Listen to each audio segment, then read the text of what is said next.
बाबा साहब का विजन, उनकी प्रेरणा निरंतर विकसित भारत की यात्रा में हमें दिशा दिखा रही है। साथियों, यमुनानगर सिर्फ एक शहर नहीं, ये भारत के औद्योगिक नक्शे का भी अहम हिस्सा है। प्लाईवुड से लेकर पीतल और स्टील तक ये पूरा क्षेत्र भारत की अर्थव्यवस्था को मजबूती देता है। कपाल मोचन मेला,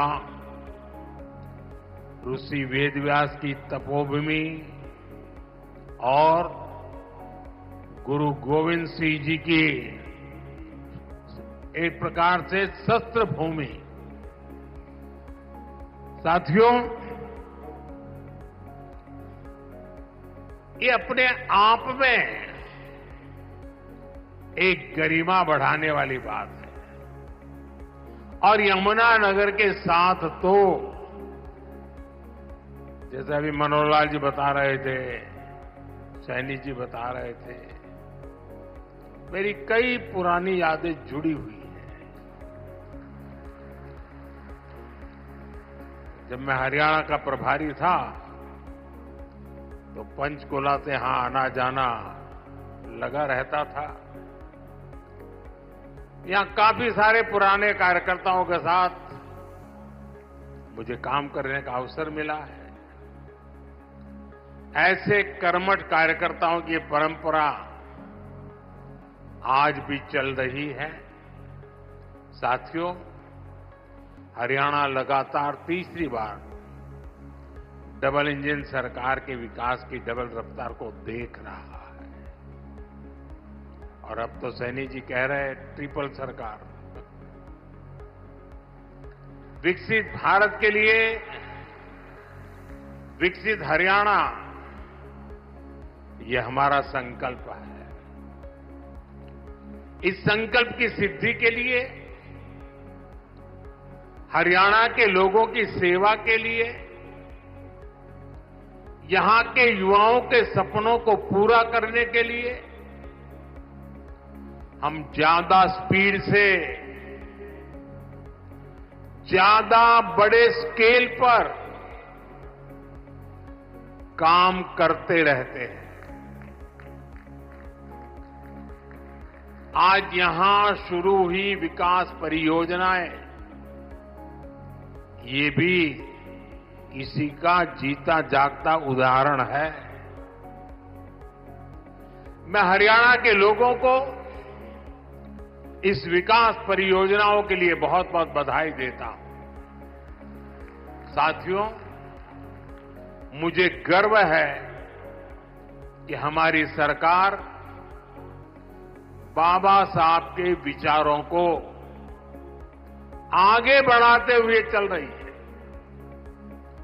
बाबा साहब आंबेडकर ने उद्योगों के विकास को सामाजिक न्याय का मार्ग बताया था। बाबा साहब ने भारत में छोटी जोतों की समस्या को पहचाना था। बाबा साहब कहते थे कि दलितों के पास खेती के लिए पर्याप्त जमीन नहीं है, इसलिए दलितों को उद्योगों से सबसे अधिक फायदा होगा। बाबा साहब का विजन था कि उद्योगों से दलितों को ज्यादा रोजगार मिलेंगे और उनका जीवन स्तर ऊपर उठेगा। भारत में औद्योगिकीकरण की दिशा में बाबा साहब ने देश के पहले उद्योग मंत्री डॉक्टर श्यामा प्रसाद मुखर्जी के साथ मिलकर काम किया था। साथियों, औद्योगिकरण और मैन्युफैक्चरिंग के इस तालमेल को दीनबंधु चौधरी छोटू राम जी ने भी गांव की समृद्धि का आधार माना था। वो कहते थे, गांवों में सच्ची समृद्धि तब आएगी जब किसान खेती के साथ साथ छोटे उद्योगों के माध्यम से भी अपनी आय बढ़ाएगा। गांव और किसान के लिए जीवन खपाने वाले चौधरी चरण सिंह जी की सोच भी इससे अलग नहीं थी।